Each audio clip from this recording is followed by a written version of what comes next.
Hi, Laura. Elise, it's good to see you again. Yeah, thank you. I'm so excited and happy that you are here because of course, we prepped this session together and we just spoke each other just before this session. And then we were remembering that it's already 2 years ago that we saw each other live, right? Mm-hmm. Mm-hmm. I would have been willing to bet that it was last year, but you are right. It's been 2 years. It's amazing how fast time is going. Yeah, yeah, and especially that we do not live in the same time zone and in different places. So now we connect, and that's the greatest thing from LinkedIn, Mm-hmm. and being able to meet each other online, that we can connect from all over the world. So it's very early for you, six Mm-hmm. o'clock, I think, my Yeah. time. Yeah. Yes. I am in New Orleans, Louisiana, in the United States for a conference. The Scrum Alliance just finished their global Scrum gathering here.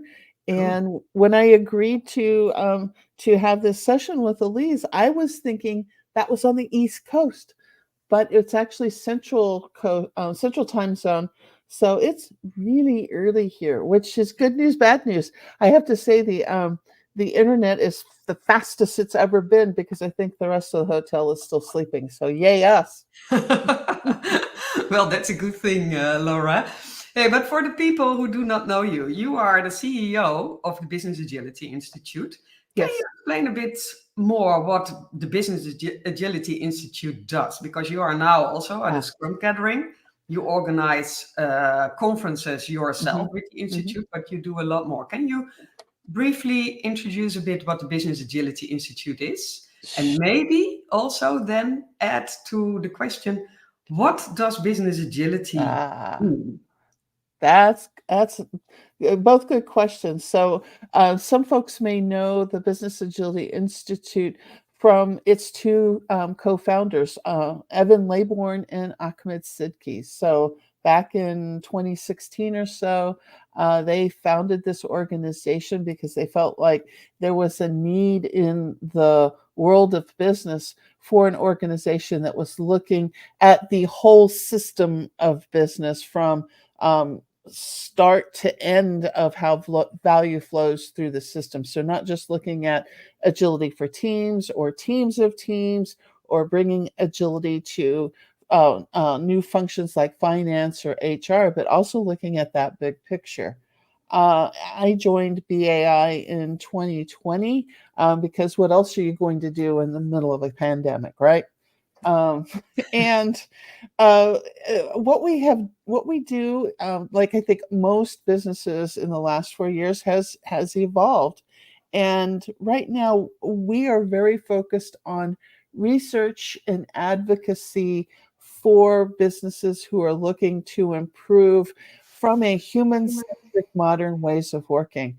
We do commissioned research. Part of the reason why we're at the Scrum Gathering is the Scrum Alliance is a member of the Institute, and we have done a fair bit of commissioned research for the Scrum Alliance as they're looking to understand how will they need to evolve to serve their community of practitioners and service providers.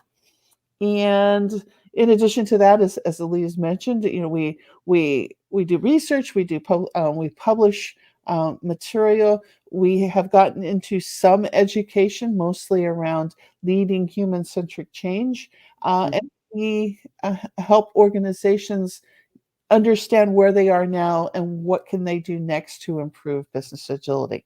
So that's a good place to define business agility. For us, we see it as a set of capabilities and behaviors and ways of working that help your business have the freedom, the flexibility, and the resilience to achieve its purpose. And then Evan's favorite 6 words in the whole universe, no matter what the future brings. Yeah. Because lots of organizations can have agility when business is good and things are moving at a sustainable pace. But lately, there's no end to the uncertainty, the pace of change, or the need to be able to adapt to whatever comes in their front door. So that is our definition of business agility. Yeah, and I really love that definition. So yeah, and because I also explain that a lot to organizations when we have Yes. conversations about business agility, and there is a lot of confusion Uh, about what business agility is, but also what is how agile or lean or other ways of working are related to that, and if mm. they really mix together. How do you see that? So I think they're all related and connected. Like one of the very common pathways that we see looking back at organizations' history is first, agile with a capital A is often brought to teams, individual teams in an organization. And a light bulb coat goes on when an organization realizes that these independent teams who maybe are using Scrum or Kanban or some other way of working, um, you can't accomplish what your business needs with these independent teams necessarily. So now you need to coordinate the communication and the cadence of work for teams of teams. So that's where we got into scaling. And then we often find organizations where then the finance department or the HR department or the marketing department has some curiosity about these product folks and what they're doing. And so then Agile with a capital A begins to work with other teams outside of product or IT or tech. Um, and then business agility is the flow of value from that great idea all the way to it being in the hands of the customer or the person who's Mhm. going to use what's being produced. Now, that's one way of looking at business agility. And I would say um, there are many, many organizations out there who are practicing some form of human centric modern ways of working who Yeah. didn't come along the agile path to get to it. Um, I've got a couple of books that I'm reading at the moment.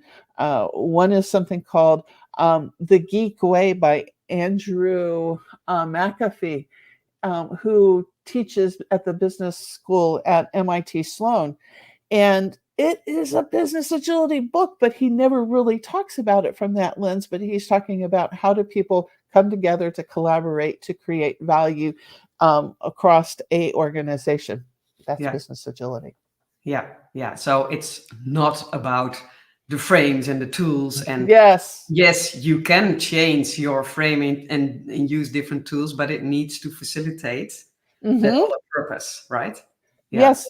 And yeah, the fingerprints of the company needs to be on whatever you're doing. This is not something you just like order a big pile of agile frameworks and then install them and it just works for you just like it did for the other 200 companies who've also done it.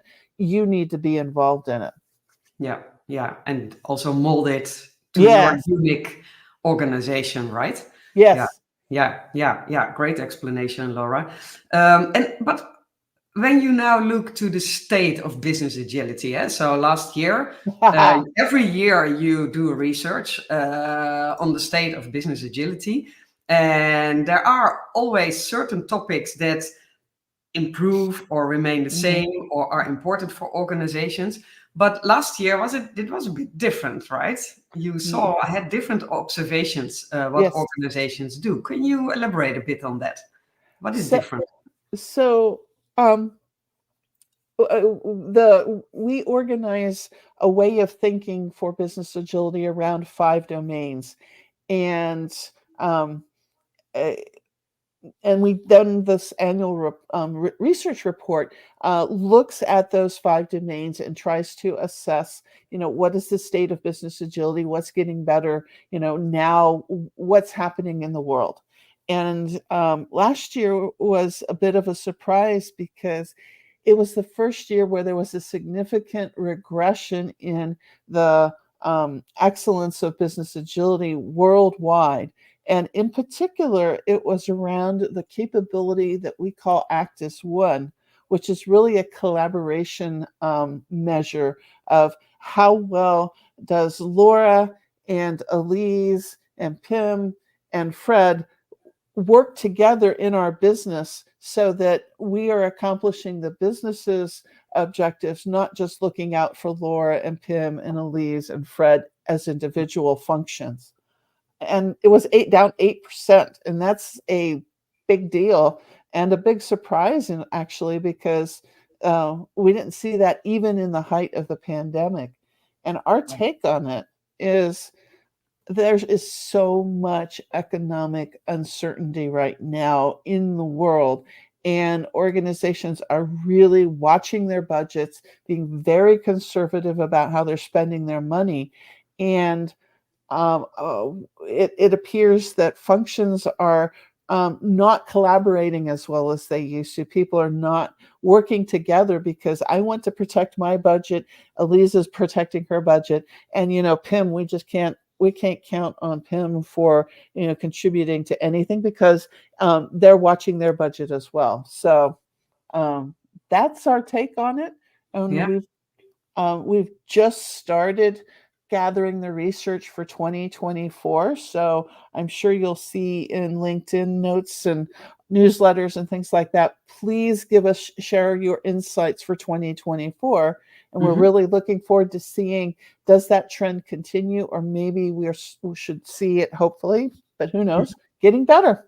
Yeah, yeah. So you see a real, yeah. Is it really a fallback in what Yes. organizations really, yeah, are aiming for? Yeah, Yeah, yeah. So, because 1 point isn't a trend, so we'll have to see kind of, yeah, where we are. And the other thing is we are seeing more and more organizations who are it's new and different types of organizations are discovering business agility. So there's a piece of that as well.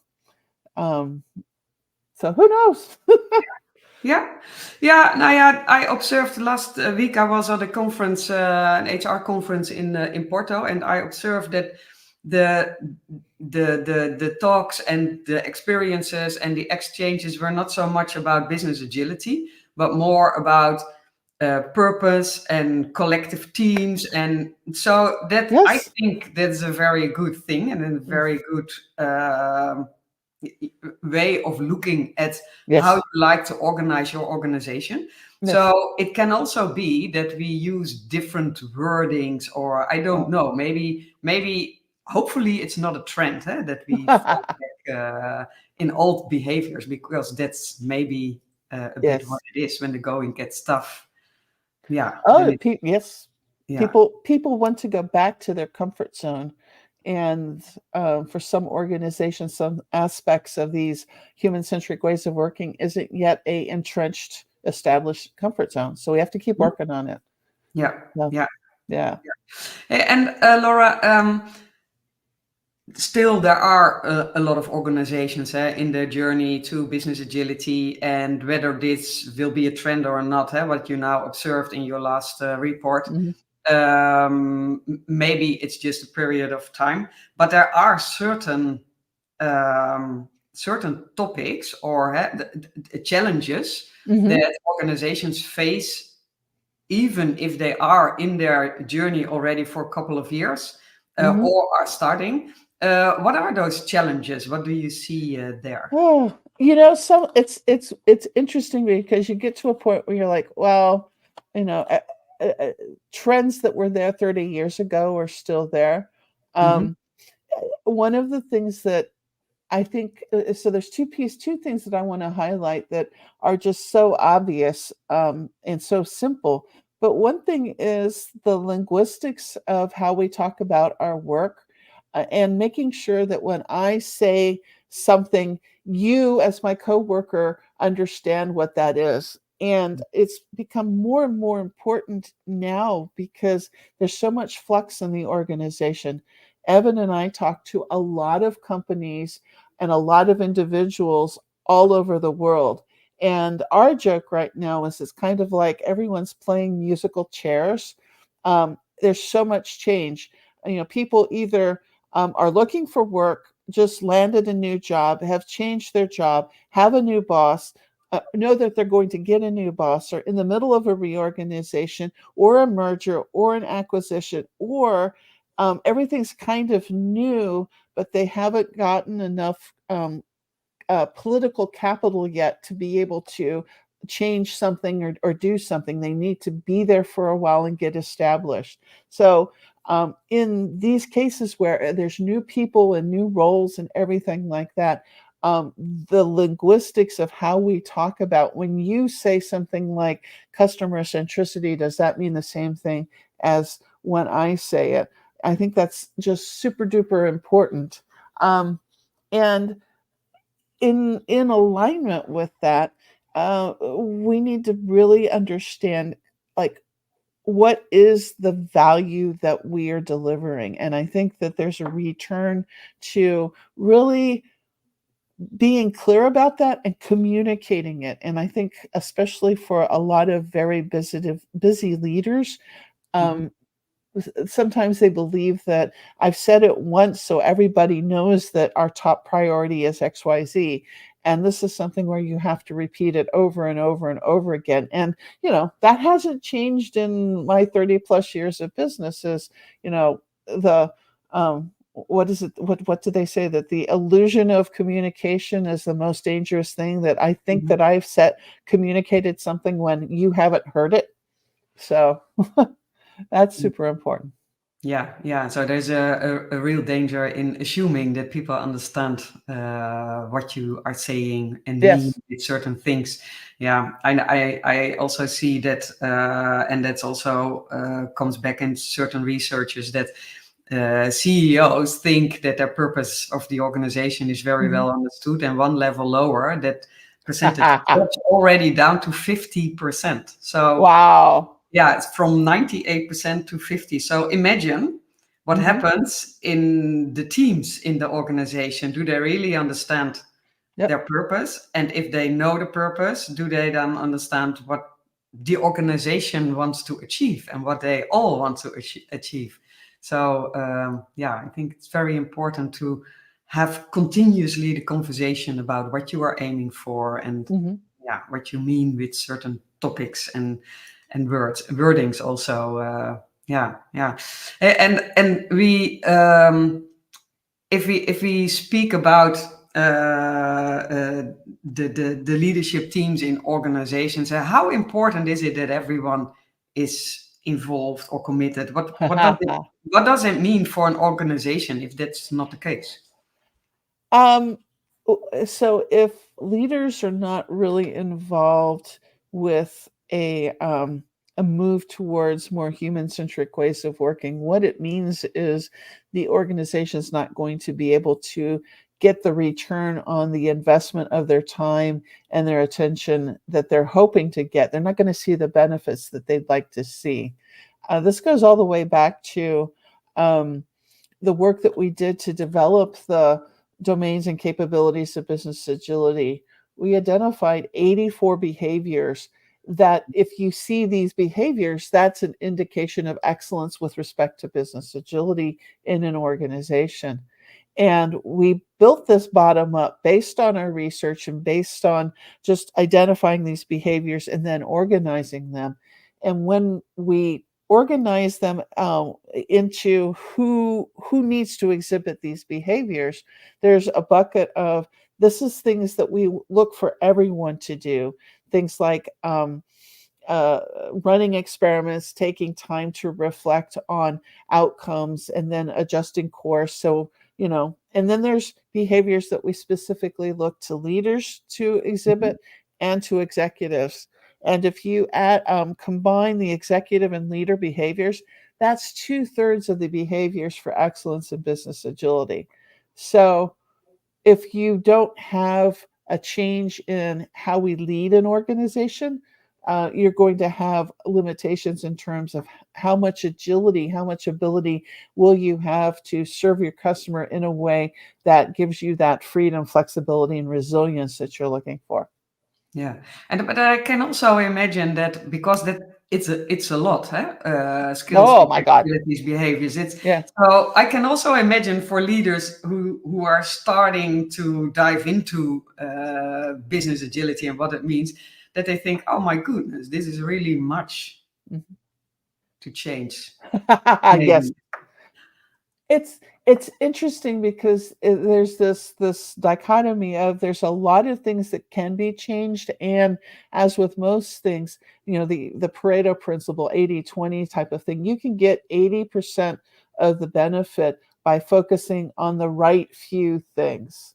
Hmm. And the cool thing is that um, the key is tapping into the excellence, the intelligence, the capabilities of the people on your teams in the organization. So um, I think the one of the most important things for a leader is to find the courage to trust and to find ways to like spread um, I keep thinking of share the wealth, but it's more like just spread the responsibilities and give other people the opportunity to contribute, because not only will it lessen the load on you, but it will magnify the amount of creativity and contribution that others make. So it's like win, win, win. Hmm. Um, but it requires the leader to say, okay, I can't do it all, but I'm going to have to trust and create a system that supports other people doing things.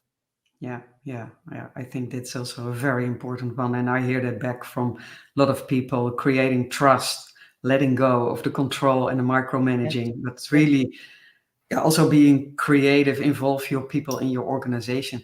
And you speak with a lot of organizations. And I know at the conferences you organize, there are wonderful companies, people in companies who are somewhere in their journey towards business agility, because it really takes time. Mhm.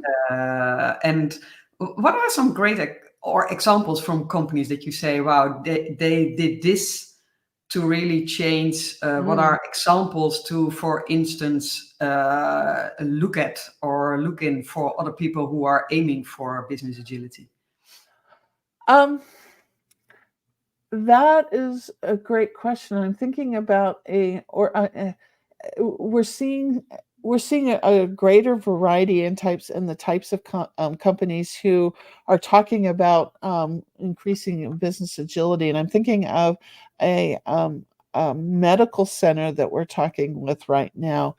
And one of the things that um, has has changed the conversation an emphasis on empathetic leadership.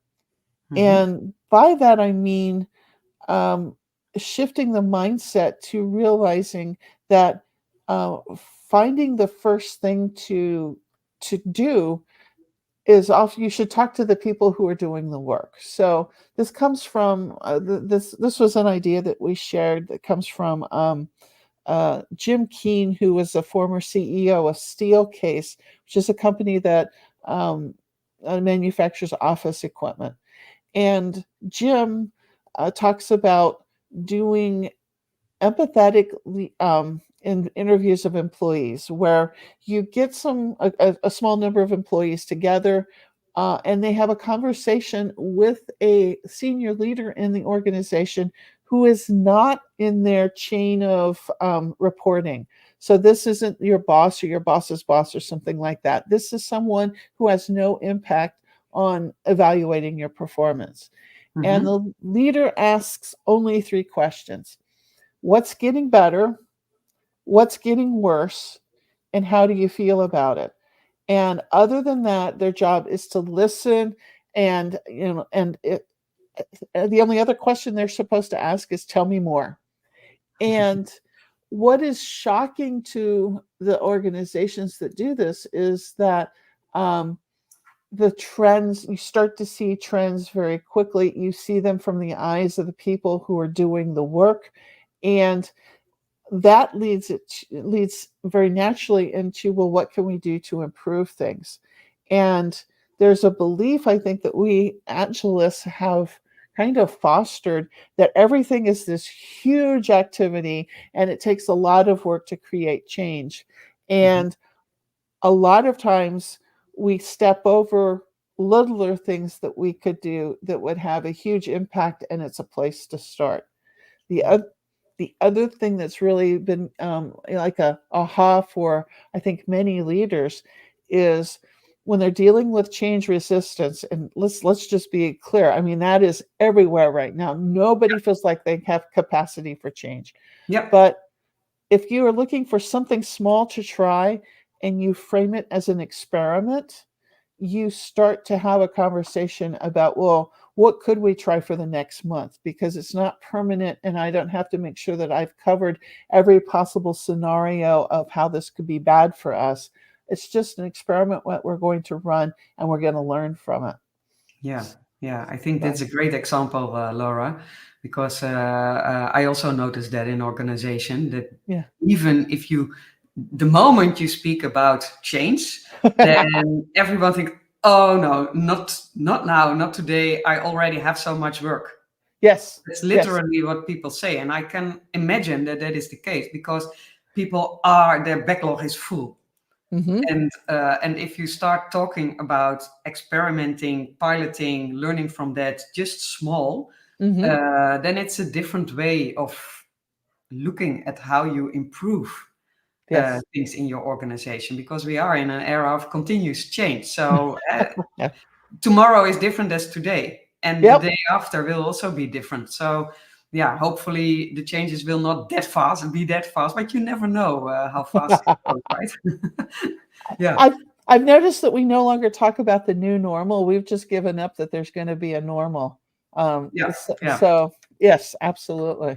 yeah. That's also already a change, eh? Because we spoke a long time about the new normal. Yeah, Yep. Yep. yeah, Well, yeah. I was. It just you're reminding me of a personal story.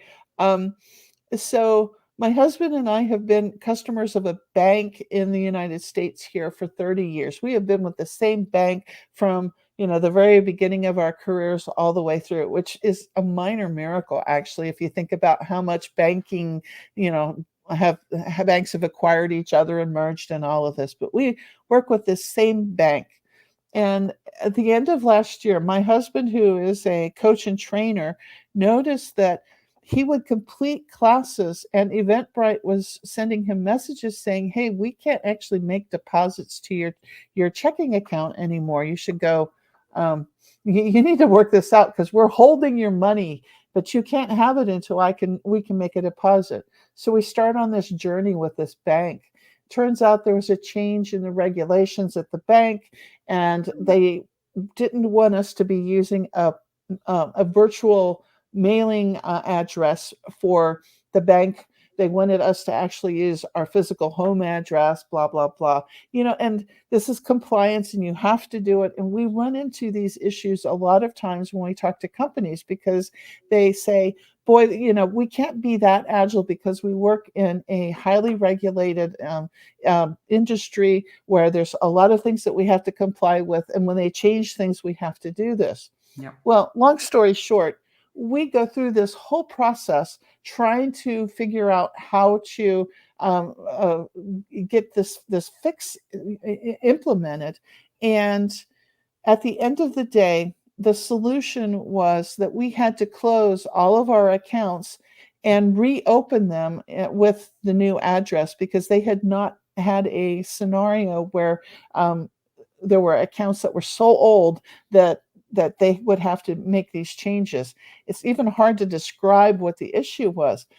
And good agilists that my husband and I are, we're like, okay, you understand there's an issue with the customer journey here and, blah, blah, blah. And they're just kind of looking at us and it's like, you don't understand. The issue isn't compliance. The issue isn't the regulation. The issue is you have silos of teams who aren't communicating so that when we update our address with you, it doesn't get updated with the debit card and the credit card and the mortgage and all of these other things. Yeah. And so we sometimes get into a place where we think it's a big issue that we have to solve. And actually, the issue isn't the technology or the regulatory requirement changes. It's communication. So um, Yeah. that's Yeah, it, communication, and maybe then also in your example, how they have the processes organized. exactly, So that exactly. the value chains, how do they communicate with each other, and especially how is that then for you as a customer? Hmm. Hmm. Yeah. It's interesting in some ways. Business agility is taking a bigger perspective on similar types of challenges that we've always seen, and this is a classic handoff challenge. If you've got too many handoffs and you don't have adequate communication when there's a handoff, things break, and it's Yeah. like, well, duh. Yeah, So yeah, yeah, yeah, uh, yeah, yeah. I always say if you cut something in the process, then you also need to repair it again. yes, Or need yes, to take care that it's aligned and that you have the messages and the follow-up. So yeah, communicate about it. Yeah. absolutely. Yeah, yeah, great example. Yeah, I see that a lot. So it's also good to have a view on your processes, how those flow through the Ah, organization, and yeah, the customer journey and the employee experience. A lot of yes, organizations start working with that also, but yes. still it's not enough yet. But we can improve. Not everything at the Yeah. same time. Yeah, yeah. Hey, and Laura, you are now at the Scrum gathering, right? Mhm. What are things you hear there from people who attend, and can you share a bit about it? What are the main Sure. topics? Yeah. Um, I think that there's been a lot of soul searching going on here, and it's the in-person continuation of a lot of conversations that you're seeing on LinkedIn and things like that about what is the future for Agile, and is it dead, or is it at an inflection point, or all of that sort of thing. And um, I think that Tristan Boutros, the CEO of the Scrum Alliance, made a really good point in a panel that he and I and a couple of other folks were on. When was that? Tuesday afternoon. He said, if you look at the world, the need for what we do is still there, and people acknowledge the importance of human-centric ways of working, and of collaboration, and all of the things that we have talked about for quite some time. The Hmm. thing that's changing is who needs it, and how they who needs what, and what might be the solution for them. And Hmm. so there's been a lot of conversation about refocusing on value, and being less hung up with the exact terminology. And I'm married to a CST, so I know that how important the Scrum Guide is. Oh my gracious! And I'm seeing now a softening and an acknowledgement that even in that world, one size doesn't fit all, and you have to meet the customer or the client where they are, and help them adopt ways of working that are incremental, based on learning, human centric.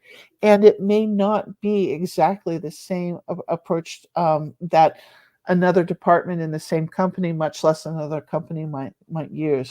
So Hmm. it's a very painful time right now, because there's a lot of uncertainty about kind of how things will look in a couple of years. And I think it's kind of good, because we're having to adapt, just like we've been talking to other companies about the need to learn and adapt, and evolve along the way. So life's evolving, and it's good. Yeah, yeah, and especially then it would be good to dive into what business agility is, right? To Yeah. being able to adapt, and sometimes we Yes. forget that. Yeah, Yes. Yes. And yeah. there's some irony in that, because um, the team level agile folks have talked for a long, long time about the importance of leadership. And I think with the growing interest in business agility, what we're seeing is those leaders are starting to join the conversation more, and that's going to um, make an impact, and help organizations in at every level. So we will have better teams because of more leader involvement in business agility. So it's good, good, good from my perspective. Yeah, And And it's a call to action um, for many of the agile professionals to keep with their own professional development and evolution. It's not like we can stop learning because, like you said, change is pervasive. Yeah, yeah, exactly. Wow. Hey, and if you, because you already gave a bit of what the advice is Mhm. with this to people in the field, is there something else which you think? We are now also talking a lot about AI, new technology. Um, how, yeah, can you give organizations also advice, or people who are now watching, how to integrate that with our way of thinking Yeah. in organizations and collaborating? Because sometimes we are also very afraid of those new technology, but it can also be a great opportunity. Yes. And How do you think about that, or what do you hear in your uh, field? so artificial intelligence in particular is, I think, the quintessential topic of conversation right now, because if you look at the speed that um, AI is moving now, and it's a long-term movement. I mean, people in the field have been working for the last 30 years in research, but it's, Mhm. the capabilities and the hardware and things have just come together in like the last, what, 15 months or something like that. So now it's on everyone's mind. So there's a couple of thoughts that I have. One is, right now, there a lot of the investment by companies in that they have their discretionary funds to prepare for the future is going towards artificial intelligence. So Mhm. I think that part of what we're seeing right now um, is there's less money for perhaps an agile transformation or a ways of working transformation because of that diversion. I think personally that's a temporary situation, and this is where with age comes perspective. I remember what it was like back in the early days of the internet.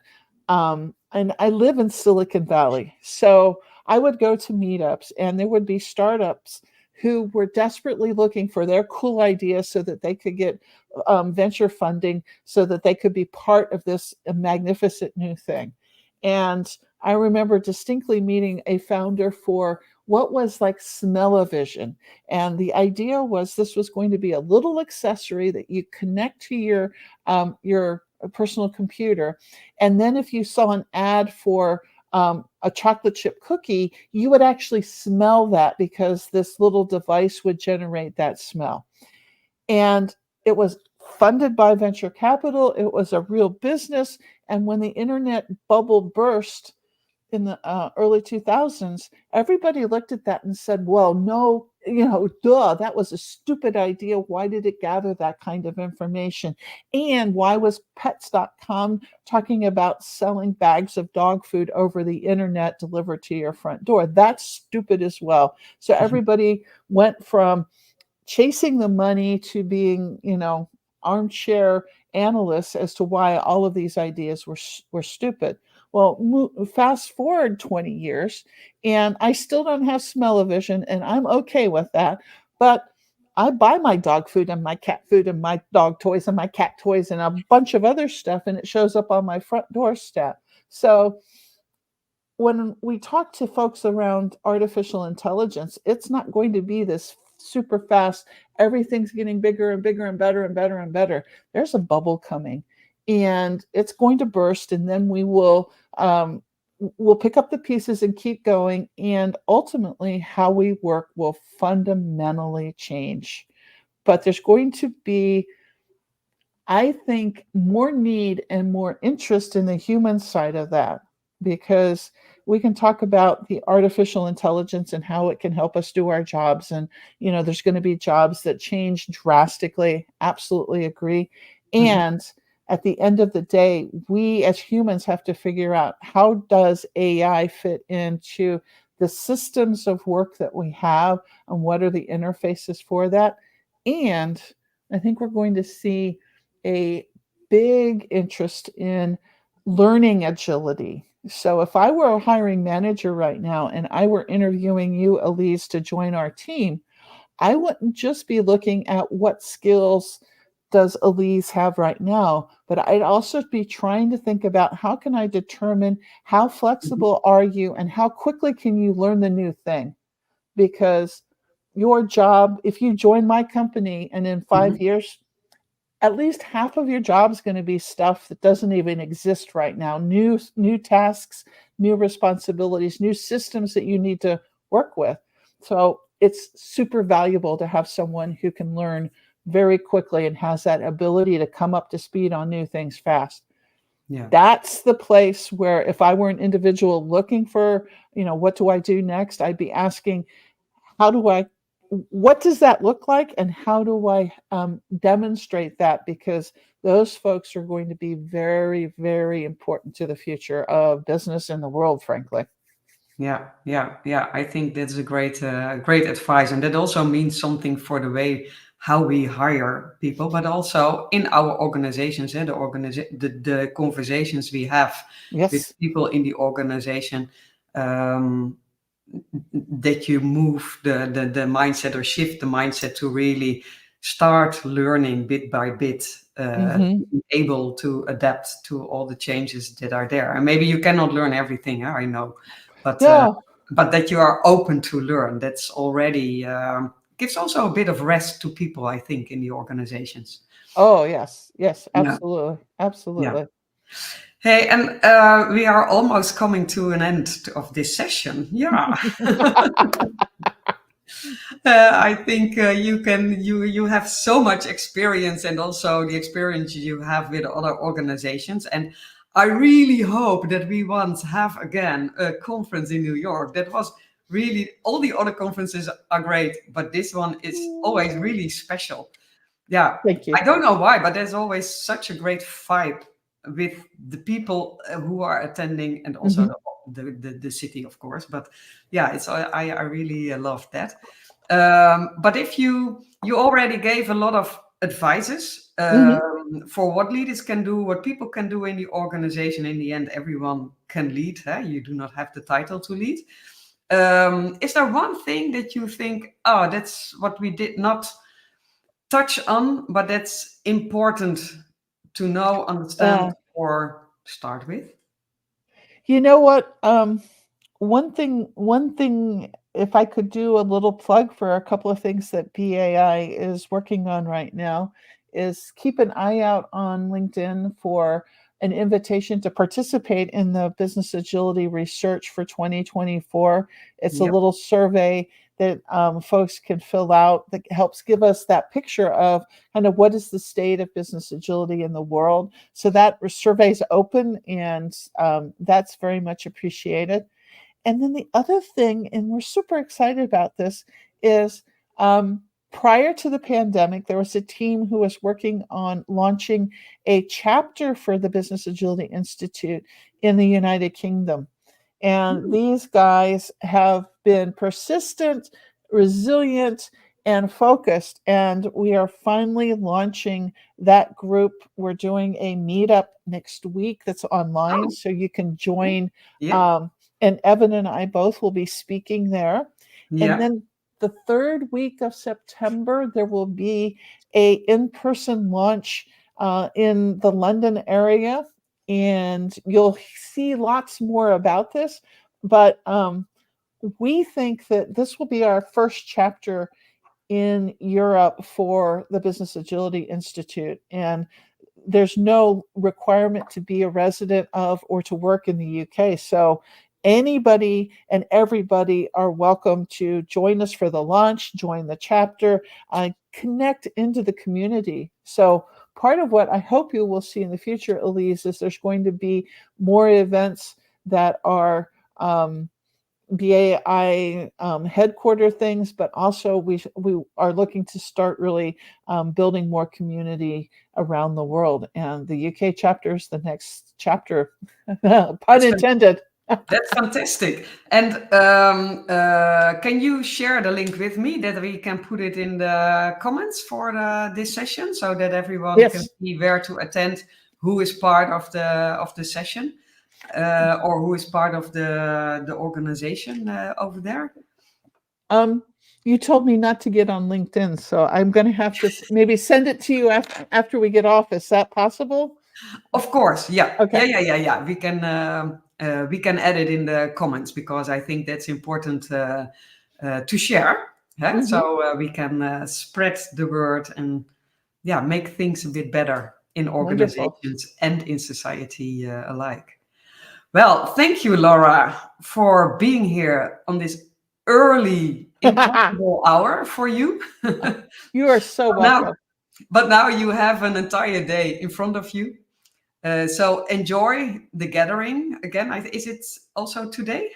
Or No, is it it's now complete. Evan and I are going to spend some time here doing some work to get the on the business. So it's Yeah.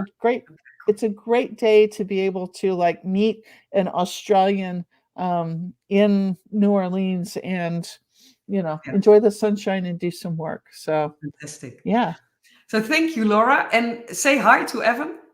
I absolutely will. Yeah, and next time he will join also. Yes. You promised. Absolutely. We will push Absolutely. him a bit. And but thank you for sharing everything, and for everyone who attended today. Thank you for being here.